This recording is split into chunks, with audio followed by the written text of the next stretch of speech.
Welcome to the Gyms Podcast. I'm your host, Joel Kleber, and this podcast is designed to share stories of our franchisees, franchisors, Jim himself, and other members of the Gyms family that we think you might find interesting. If you are researching our brand, we've got a previous back catalogue. There's so many great episodes that you can find online. And if you do like what you hear, please make sure you leave us a thumbs up on YouTube if you're watching, or online as well. We really do appreciate the support. Without further ado, here's today's episode.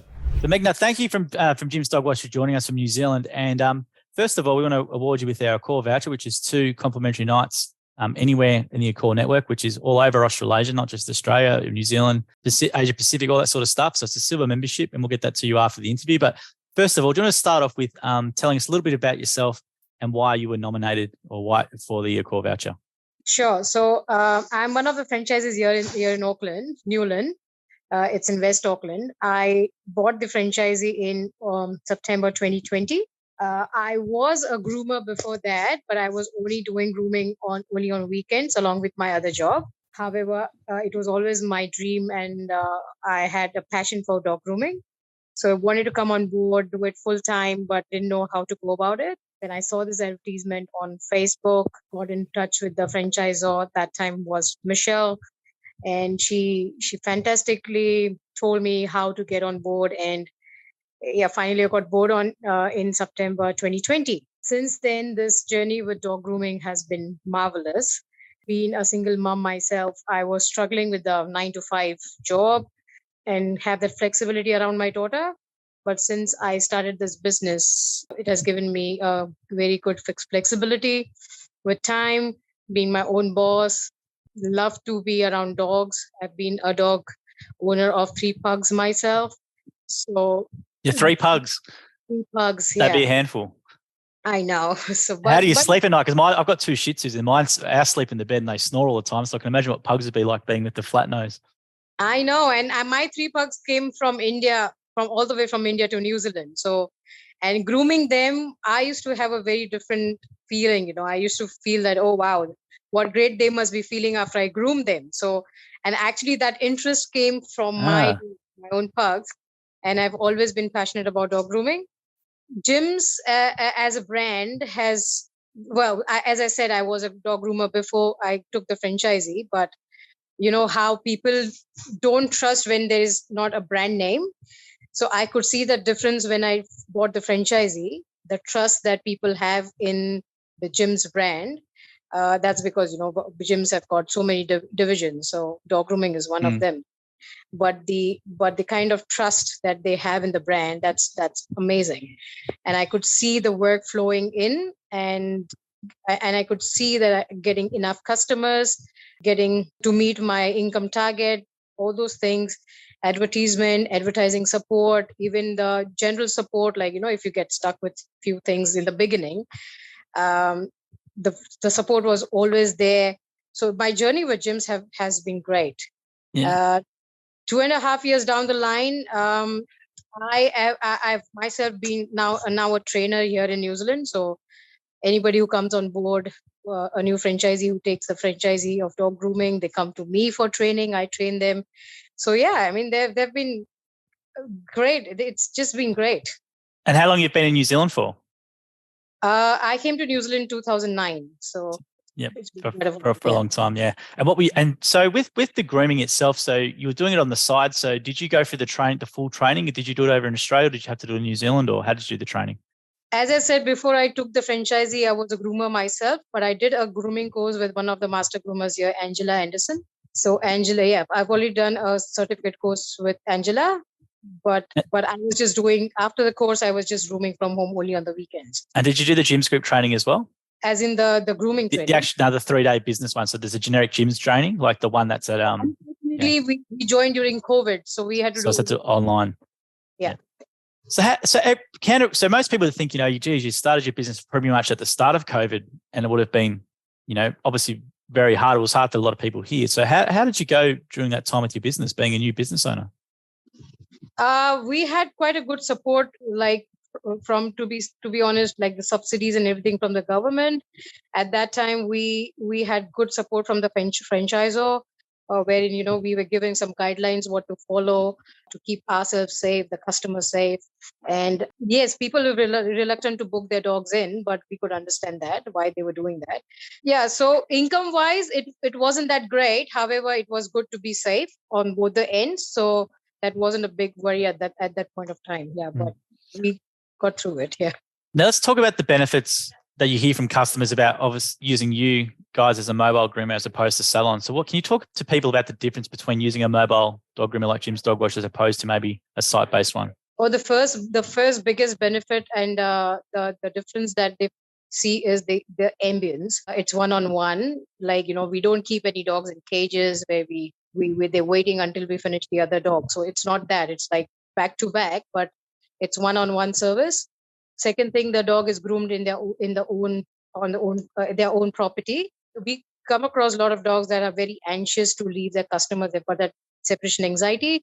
So they know they're in their house. I mean, around their house, the owner is around. So that literally calms them down. That's another thing. Then mobile service. So it's obviously convenient. The customer doesn't have to travel. They're working from home. They're busy with their own work, and they're getting the dog groomed. So that really helps. Plus, they see the difference in the service as well. Like the salons, I don't want to take names here, but when we go and groom them, because the high standard of grooming that we do, they see a lot of difference. So I've come with very good feedback from my customers saying that after I have taken over grooming, I've started grooming their dogs, they hardly go visit the vet. So we are definitely grooming the dogs for their well-being, not just for the looks. You know what I mean? Yeah. Yeah, that's So a good point. Maybe can you just talk a bit more about that? What you just said. That's a great comment, and about not taking them to the vet. So what are customers? What's the difference with your service? Maybe to have that response. So whenever I have a new customer, I just tell them one thing. See, I'm here to groom your dog for your dog's well-being. Yes, I know you want your dog to look cute, but the thing is, I discuss with a lot of things with them. What I mean to say is, if they're concentrating on the looks, this is where we need to leave the dog with a lot of long lengths, all those things. But there comes the maintenance from the customers come in picture there, and if they are not able to maintain the dog, I don't want to see that dog in a very bad shape when I come visit the dog next time. So that's the first thing I tell them. See, I'm here to help you to look after the well-being of the dog. So I get the customer involved in the dog grooming, not just put that on me, and then let try to understand how much time they have from their end to put on the grooming as well. So this is what they understand, and that's why they think my dog grooming technique is different to other people, because I first educate them and then I get onto my work. So they just love that part, because they say, oh, the salons are just, you just drop the dog, pick the dog, and that's it. So I said, do you even know what you need to expect out of a dog, out of the dog grooming that I'm going to do on your dog? How do you know that I've done the right job? So we just see that the length, the body length is just cut and the hair is gone, the dog is washed clean, that's it. I said, no, that's not the thing. I said, this is where I mean about well-being of the dog. So you need to check. Grooming is not just about the hair on the body of the dog. It's about so many other things: the nails, the cleaning of the paw pads, sanitary, all those things. And if they are not looked after, obviously the dog might end up into infections and things like that. So, and that's why I think the customers have come back and told me, since you've taken over, there's hardly any visit to the vet. So they have been able to tackle the infection problems or whatever they had. And because now the customers pitched in to do some kind of brushing and combing on the dog, that must have helped too. That's fantastic to hear. And the other thing people always say is, my dog can't be groomed, or it's too aggressive, or whatever like that. So maybe just talk through for people, just provide them with a bit about how you go about those people who think their dog is ungroomable or too aggressive to be handled. So maybe talk through the process that you go through with that. Sure. So I deal with a lot of aggressive and bitey dogs on daily basis, to be honest. And I have even got dogs and the clients from other groomers here, Jim's groomers, where they have passed on the dogs to me because at some point they thought that they can't handle the dog or whatever. So I deal with a lot of bitey dogs and aggressive dogs. I think dogs basically are not aggressive or bitey. That kind of behavior comes from their experience. So I really feel good about when I'm doing a puppy, like a first groom, because I know that I have been with the dog right from that first groom. But when people come to me and say that, oh, my dog is, I mean, the salon people have not taken him on board because it's aggressive. I don't think it's a behavior problem, but I think that behavior has come from something. So I dig into a lot of background, like, why do you think your dog is like that? If it's in the, like, for example, if it's in the breed, some breeds are aggressive breeds, right? Like, for example, a Rottweiler, somebody, if I get a call saying, oh, can you groom my Rottweiler? The first thing I would ask is your Rottweiler friendly?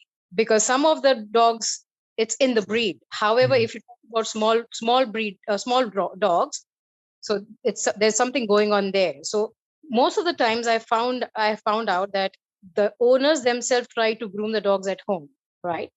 And they don't know the right technique, right? And then they start over grooming. Sometimes when they're grooming and the dog squeaks or something, they take it as a funny behavior, and then they start laughing and all those things. So it has put some impact on the dog already. Yeah. And then a point comes where the dog is not listening to, and that's the point when they say, oh, my dog is aggressive, or my dog doesn't like his legs to be touched. So you see it from there is a background to it. Now when they come to me, there are ways around it. Yeah. I first thing is, I have different techniques to groom them. So I put them on a sling, I put the muzzle on, all those things. Eventually, I've even seen this when the dog has first come to me, the dog is snappy or bitey. But once they gain their trust back again, saying that, this groomer is not harming me, she's just helping me out, they're fine with that. So you see, you can have that transition, but I always feel that there is a background to, no dog is aggressive or bitey for me. That's good. That's good to hear. We probably have to get you to work on Jim's dog. Jim's dog's pretty well known over here for biting groomers and stuff like that. So maybe, I don't know what Jim's doing on his dog, but we might have to get you to call Jim and counsel him about what he's doing to his little dog Apollo, because he's I think like a little caboodle, and it's yeah, very. I don't know what he's doing at home, but he's probably doing all the wrong things from what you're saying. But I was going to say though, with your flexibility. So I was raised by a single mum, so I appreciate single mums. It's a very tough gig, especially with you working as well. So how does it work around your child and your family? Oh, I'll tell you, it's like what do you say? It's like a blessing. I just work. I drop my daughter to school in the morning, and then I start working until just half an hour before her school finishes. I stop. So I'm only mobile in that time. I pick my daughter up, sort her out. Evenings I work from home, and then weekends only one of the days I work from home. So you see, there's so much flexibility. Okay, so you set up your you do that people bring the dogs to you at home to do then. Okay. Yes. So my trailer is just parked across not across, just on my property here. They just get they get their dogs, and anyways, all the mobile slots booked at the moment, so they have no other option but to get their dog to me. Yeah. That's great, and the trailers are really nice inside. We've got some videos online of them, but people need to know that the trailers, that's maybe don't talk about the features of the trailers and just they're not just a tub. There's a lot more involved in it. Sure. The trailer, well equipped. A lot of people, when they come to me, they think that there's a salon somewhere in my house, or I'm going to wash their dog in my bathtub or something. So when they see the trailer, they are literally surprised to see how well equipped it is and how all the setup is. So and the thing is the tidiness, and they see the clean environment. They don't see hair lying everywhere, and when they say, oh, my dog is getting groomed in a very flashy kind of trailer or something. So yeah, so that's another compliment I get. Yes. There's obviously warm water. If it is hot, there is air conditioning, all that sort of stuff. They know, they know that their dogs are getting washed with nice warm water, and they have all that pampering session actually. Yes. Yeah, absolutely. And now I know dog breeds are all different, and be different answer to this question, but what's the sort of advice for dog owners in regards to intervals and stuff like that? Obviously every breed is different, but what's your sort of general advice for people like with this? Regular groomings, yes, definitely 6 to 8 week groomings. Doesn't matter if it's a short haired dog or a long haired dog.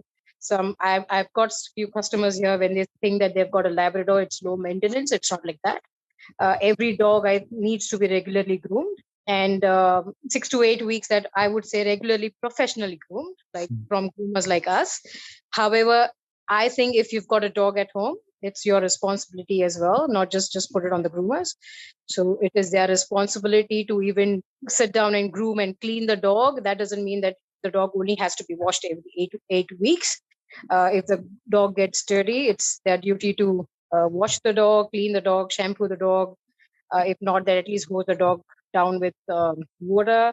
So that's what I would advise all the dog owners. If you've got the dog, it's first your responsibility, not just the groomers. Absolutely, yeah, because like people might leave it and expect you to get all the knots and stuff, but they're just costing themselves money because you've got to be there for longer time, you've got to do more work, and it's not good for the dog's health. Correct. And if they can't get it done regularly, they have to be ready to even pitch in more money. That's what I would say, because it takes longer. And it's not just about money, it's about the time spent with the dog. It can be really traumatic for the dog as well. The grooming experience doesn't really become a good experience for them. And then they just hate the whole process. So they need to understand all these things. If they want their dog to love the grooming process, then all these things needs to be considered. So regular grooming and even grooming at home. And is there any other services you provide besides grooming and washing? Is there anything else you do? Do you clip nails or anything, or is there other things you do? Absolutely. So the full grooms, the mini grooms, just the nails clipping. People even just come for the sanitary to be trimmed. Face tidy ups. So yeah, all sorts of everything related to grooming. Yes. And how many clients do you currently have in your business? Regulars, I do at least four a day. So in that way, I think I have got around 80 to 100 regular customers. That's fantastic. And you're happy with your client base and with what your work level is at? Yes, definitely. Yes. Perfect. Awesome. Now, what's your favorite dogs to work on? I know you probably can't say a favorite. What type of breeds do you like working on? Is there any particular personalities in dogs that those breeds have? I think a lot of people have asked me this question, and there has been only one answer to it, and that's a golden retriever. Really? I just love the golden retrievers. They're absolutely characters. Really? Okay. Because they're stubborn. They're once they're in the trailer, once the whole process starts, they relax a lot. I have got so many of them, and they all are different. But the thing is, after you groom them, I think outcome on every dog is great. But I think the outcome on a golden retriever is just amazing. They just look absolutely stunning. Now, is there any particular types of products you use that are maybe different to others, or is there like in terms of shampoos, are there sort of any special products that you'll use during the grooming experience? I for everyday shampoo, I just use the everyday shampoos, whatever brand is. But if for the dogs who have got itchy skin, like skin problems, I prefer using Smith and Burton. Their products are absolutely amazing, and I even sell them from a trailer. So my customers buy the shampoos, the colognes that are for these kind of dogs, and I make business on top of that too. It's a truly mobile salon with the products. And I was going to say as well, you talked about it before. I haven't heard many, when I do these interviews, someone from Dog Wash mentioned it. Yeah, it's a really good point about the wellness stuff. So as you said, you can see if there's an irritated skin and you can recommend something. And even though you're not technically a vet, but you've got all that experience in regards to, and you can advise and you can save customers a lot of money, or maybe that trip to the vet, which can be very expensive. Definitely. And the thing is, because as Jim's Group, we have got tie-ups with all these brands. We get it on a wholesale price. And then we sell the products to the customer lesser than what they get it in the supermarket. So we don't sell them on a wholesale price because we need to get that margin and that profit. However, they definitely get lesser than if they go and buy it in the supermarket. So in that way, it benefits them, it benefits us, it benefits the dog. Yeah, absolutely. And I was going to say with the dog wash division, it's obviously growing a lot, and in New Zealand we need a lot more dog groomers. There's obviously a lot of dogs over there as well to do so.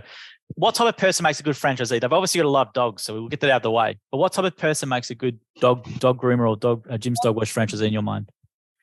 I think dog, obviously a good, love for dogs, but dog handling is very important. The approach towards the dog, the connection that you have with the dog is very important.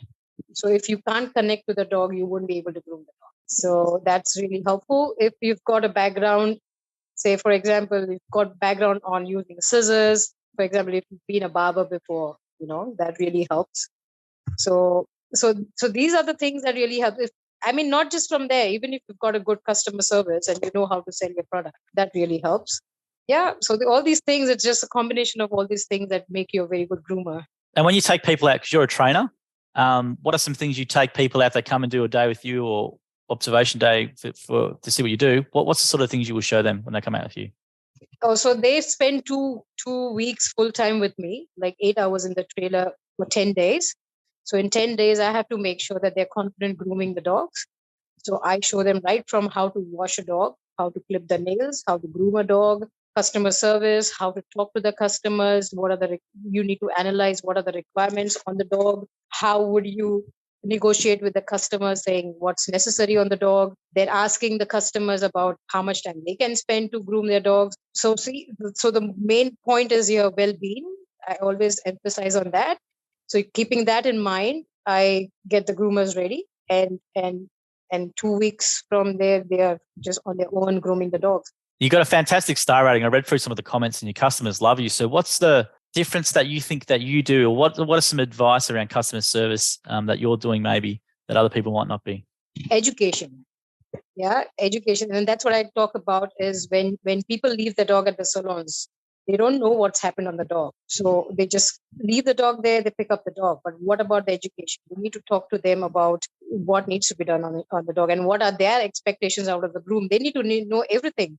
Well, I'm a human. I mean, tomorrow even I might not do something on the dog. Like I've forgotten to clip the nails. So I have my customers who actually call me and say, I think you've forgotten to clip the nails this time. I mean, it rarely happens. It's a flow.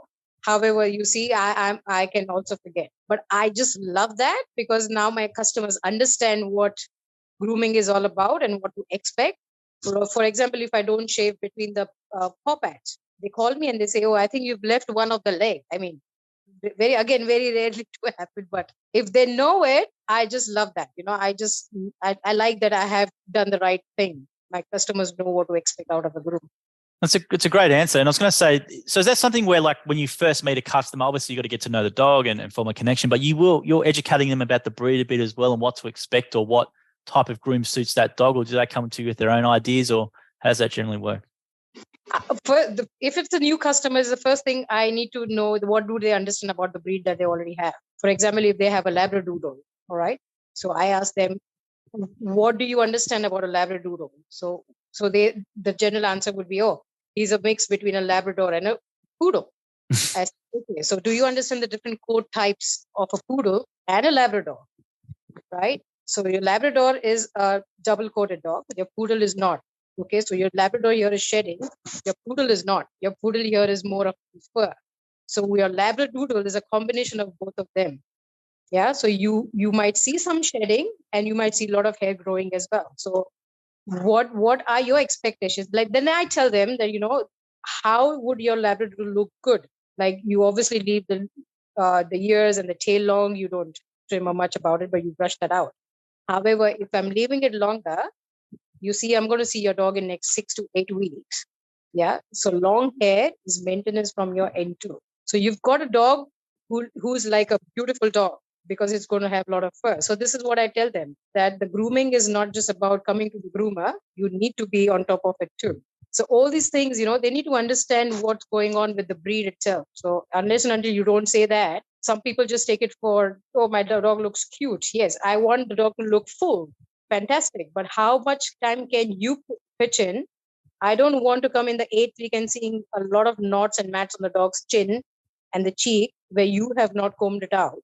Yeah. And I'm putting the dog in a lot of pain. So that those things are not happening. So we need to be like, me and the customer have to work together to make sure that the grooming process is not a traumatic process for the dog, and the dog is enjoying every time he's coming to the trailer. Do you have any stories where you've taken on a dog which was really, really hard, maybe at the start, or didn't have any trust or anything like that, and you've been able to turn it around from multiple grooms? Is there any stories or standout customers you have in that regard? Definitely. I've got so many dogs who have come to me in the beginning and, they don't like even touching me, their back. But then they're showing me the signs that I might snap you or bite you or whatever. And now they come to me, and this is where they have started coming to me. And that's why I love when I start grooming the dogs right from the puppy stage, because I am not, then they're groomer right from the beginning. So I've got dogs who have not even come to me for the first groom, but then, have been snappy or bitey. But now they just sit there, stand there, steady, do whatever you want. Let me just get out of the trailer, and they're happy, very That's, steady. that's great. And so first of all, thank you for all that information, and thank you for jumping on with the timings. We really appreciate it. And we're going to get this Accor voucher to you. So you and your daughter, if you want to go anywhere at an Accor hotel, you get 2 free nights on the gyms group. And it's a big thank you to us. Obviously, you're training as well. So fantastic. Thank you for training the new franchisees, but also thank you for being a star franchisee as well. And obviously customers love you. I've looked at your surveys and read a lot of the results and stuff. And you're an amazing franchisee. And you're an absolute credit to Jim's Dog Washing and Brand. I'm really happy to hear about your success story and about how it's a lifestyle business for you. So thank you very much for joining us today on the Jim's podcast. We appreciate your time. Thank you. I'm really honored to be a part of Jim's group. It's just been a fantastic journey until now. And I'm looking forward to join the conference next year. And this membership is really, really going to help me because as I said, as a single mom, my daughter would be with me. So this membership will definitely help. Absolutely. And we're glad that can help. But once again, we can hear it in your voice and see it in your face. You obviously love what you do, and that's a fantastic thing. And to have a lifestyle business with a young child as well, and that you can, make a good income and stuff and enjoy what you're doing is all the better. So thank you very much for your time. We really appreciate it. Anytime, Joel. You have a good one. Thank you. You too. No worries. Bye. Thank you for listening to the episode of the Gyms podcast. If you want to learn more about the Gyms Group, head to gyms.net or call us on 131 546 Australia or 0800 454 654 New Zealand. And if you did like the episode as well, please make sure you leave a review or a comment or a thumbs up or a comment on the video as well. We appreciate your support. And until next episode, we hope you have a great week.